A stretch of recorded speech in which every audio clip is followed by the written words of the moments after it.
Si Ate Gang, yung blue. Blue ang mag-isay sa blue. Mahaba-haba yung blue. White and blue. May slide.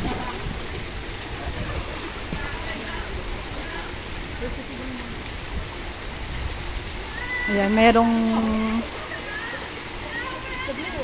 harang. Hoy! Ay, Diyos ko po. Huwag kayo dyan. Lumabas kayo dyan sa may, nakon. Ayan. Kayo ba hindi nakakaintindi na Tagalog? Ano ba? Ayan. Gusto nyo ba Inglesin ko kayo? Sige. Baka lumabas yung English ko dito.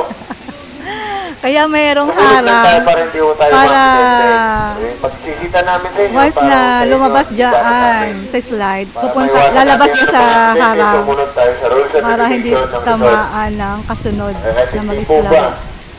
Kung hindi po naintindihan ng Tagalog, pwede ko Inglesin. Marunong po ako mag-Chinese.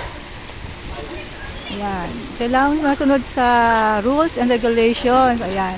Pagkababa dyan, kailangan lalabas Sunod dyan lang tayo sa sunod lang tayo sa rules. Para maiwasan natin ang accidente. harang. Para hindi mas masaya tamaan. kayo at hindi tayo na magkakaroon ng problema. Sunod lang tayo, ha? Nasaan na si Gang? Di pa lumalabas. Yeah! Ay, hindi pa. Oh, labas na dyan, girl. Yan, lalabas pagkababa. Nasaan na si Ate Gang? Ang tagal lumabas. Ayun! Oh, layo. Para hindi tamaan. Nakasunod. Okay, yung dalawa, mag-swimming na kayo.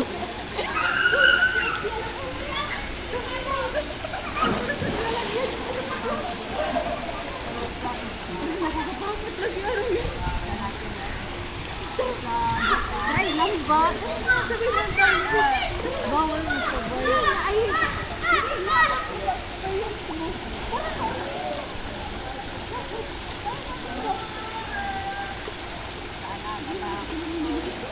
Ah, si Gracie, swim.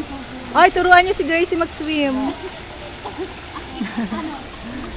Yeah, si Gracie hindi pa nakakapag-swimming lesson. Tuturuan ka ni Ate Gang. Magaling niya mag-swimming si Ate Gang. madumi.